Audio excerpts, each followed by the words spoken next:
Assalamualaikum warahmatullahi wabarakatuh. Saya Adam Fitra Prasetyo dari PJKP 2019 pada mata kuliah Permainan Tradisional Ofringka. Di sini saya akan sedikit menjelaskan tentang konsep bermain. Bermain adalah suatu aktivitas yang khususnya dilakukan oleh anak-anak. Bermain itu tujuan anak-anak untuk bermain adalah untuk meluangkan waktunya agar menyenangkan dirinya sendiri.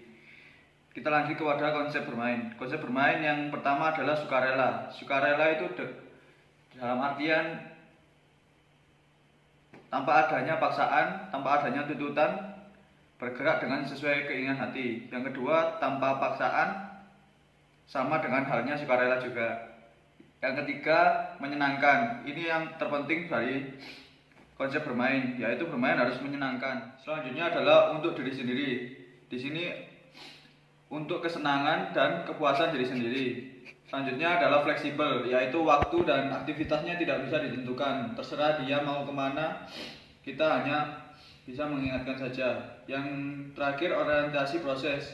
Di sini bermain tidak ada tuntutan untuk hasilnya. Misalkan bermain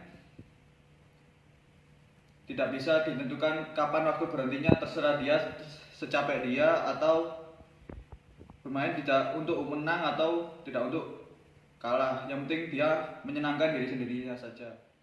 Selanjutnya bermain dan bekerja.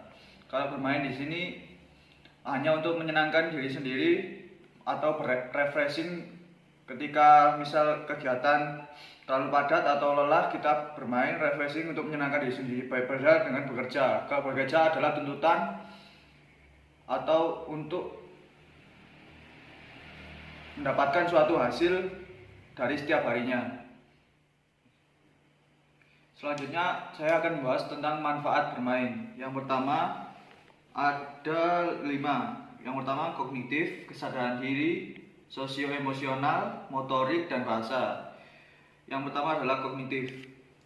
Manfaat bermain dari kognitif ini adalah bagaimana kita tentang cara mengambil keputusan yang tepat saat bermain. Misalnya kita akan bermain sepak bola atau bola basket. Kita sedang membawa bola misalnya. Kita harus tahu bagaimana kita saat mau passing atau bawa sendiri atau melakukan shooting ke gawang lawan. Kita harus tahu sesuai kemampuan kita sendiri. Yang kedua, kesadaran diri. Kita juga harus mengerti kondisi fisik kita seperti apa, jangan dipaksakan atau ya tersebutlah. Yang ketiga, sosio-emosional. Di sini sosio-emosional bagaimana kita bersosialisasi dan mengontrol emosi kita. Emosi di sini ada 2, yaitu emosi baik atau emosi buruk. Kita harus stabil dalam mengendalikan hal tersebut. Yang keempat, motorik. Motorik di sini manfaat bermain dari motorik. Bermain kan melakukan kegiatan. Ya, kalau melakukan kegiatan itu harus bergerak. Setiap gerakan itu mesti ada peningkatannya.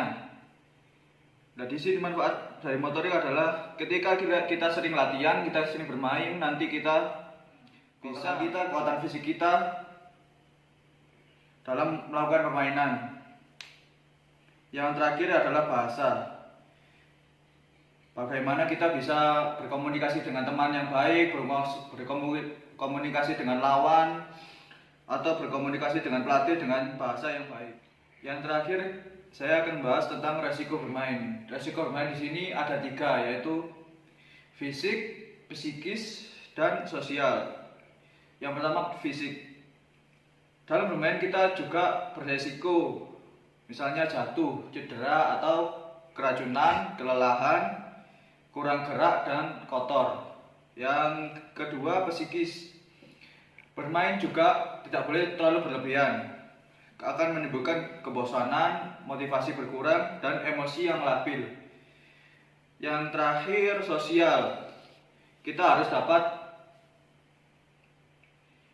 menggunakan emosi kita dengan yang baik. Contohnya kita juga bisa bertengkar dan minus sosialisasi. Sekian dari pembahasan tentang konsep bermain dari saya. Wassalamualaikum warahmatullahi wabarakatuh.